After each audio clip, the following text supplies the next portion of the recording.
Olá, bom dia. Vamos começar a revisão dos índices americanos com o Nasdaq. Tinha aqui uma força ascendente de curto prazo, sobretudo por estar acima de uma pequena zona de suporte e ter rompido na semana anterior a zona de resistência, ter entrado em máximos históricos. Havia aqui algumas dúvidas quanto à capacidade de progressão linear ascendente depois da quebra em alta da zona de resistência, mas ainda assim eu tinha-lhe dado o benefício da dúvida na semana passada.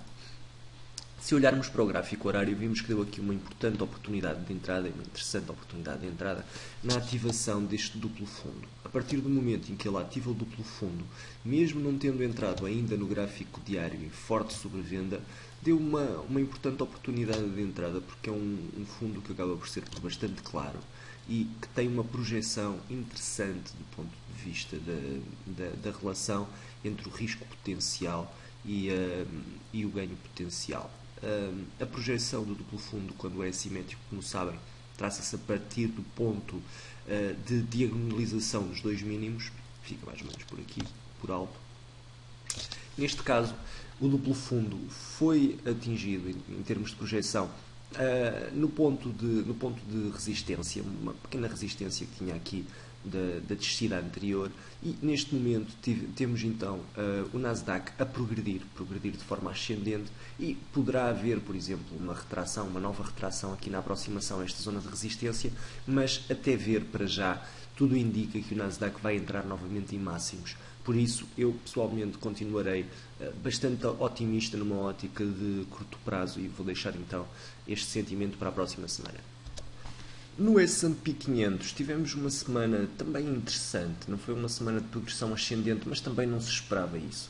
Tivemos aqui a possibilidade de um breakout descendente, acabou por ser, consideramos, um falso break. Estávamos na semana passada, se recordam, a apontar esta linha de tendência ascendente como um suporte considerável para a progressão do título. A partir do momento que é um falso breakout, ela poderá estar condicionada. Vamos ver como é que o título reage, como é que o índice reage à zona de resistência, mas uma retração descendente que vá violar este mínimo relativo poderá ser preocupante aqui no S&P. Se nós tivermos aqui, por exemplo, um cenário semelhante a este, ou mesmo inclusive, por exemplo, um breakout ascendente e depois uma penetração descendente e quebra de mínimos, não seria a primeira vez que eu veria um cenário semelhante, teríamos o S&P numa situação preocupante. Para já, ao que tudo indica, aquilo que vai acontecer é que vamos ter um breakout limpo, e esta consolidação, que temporalmente foi bastante madura, chegou quase aos 3 meses, é a maturação máxima em termos de um triângulo, vai dar, teoricamente, embalagem suficiente ao S&P para ter agora uma progressão rápida pós-breakout.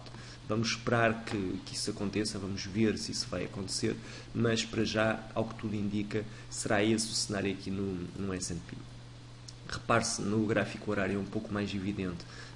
Temos aqui uma forte conglomeração de preços, poderá deter, de certa forma, a progressão do mesmo. Este é o gráfico de 4 horas, vamos ver no gráfico horário.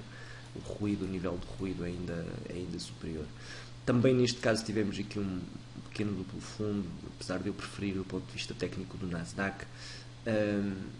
Vamos ver o que é que acontece aqui nesta fase, nesta zona. É uma zona de grande ruído, uma zona de forte conglomeração de preço, como eu dizia.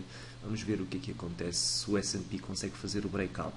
Se fizer o breakout, poderá ser de facto uma importante zona-chave, porque poderá avançar pelo menos até à projeção do mesmo, que já agora podemos ver qual é que seria, mas é uma projeção ainda de si simpática. Reparem, seria aproximadamente nos 2.200 pontos. Isto daria percentualmente cerca de 4%, mas se tivermos em consideração que a zona de stop está também bastante próxima, pode ser um trade interessante. Fica então o sentimento para a próxima semana exatamente igual ao desta. Até que haja um breakout descendente, continuo otimista de curto prazo, e vou deixar então a indicação de ascendente com também a indicação de neutral, porque poderá haver sempre uma retração aqui na zona de resistência, apesar de, dada a aproximação à mesma e a aproximação sempre com mínimos relativos superiores ao anterior, se esperar que haja, provavelmente até já nesta semana, um breakout ascendente. Ora, terminando no Dow Jones, eu estava um pouco mais desconfiante em relação ao Dow Jones, sobretudo pelos sinais que ele ia dando no curto prazo, que evidenciavam alguma fraqueza. Acabamos por ter, aparentemente, um breakout ascendente deste range de preços. É um breakout que ainda não é completamente limpo, porque ainda estamos, se virmos, por exemplo, aqui no gráfico de 4 horas, ainda estamos imediatamente acima da zona de resistência. Temos uma nova resistência já acima nos 18.250 pontos, por isso é provável que haja um abrandamento da cotação ainda nesta zona e que haja uma nova retração. Não é menos verdade também que se o S&P e o Nasdaq quebrarem a sua zona de resistência, o Dow Jones não vai ser exceção e vai segui-los também.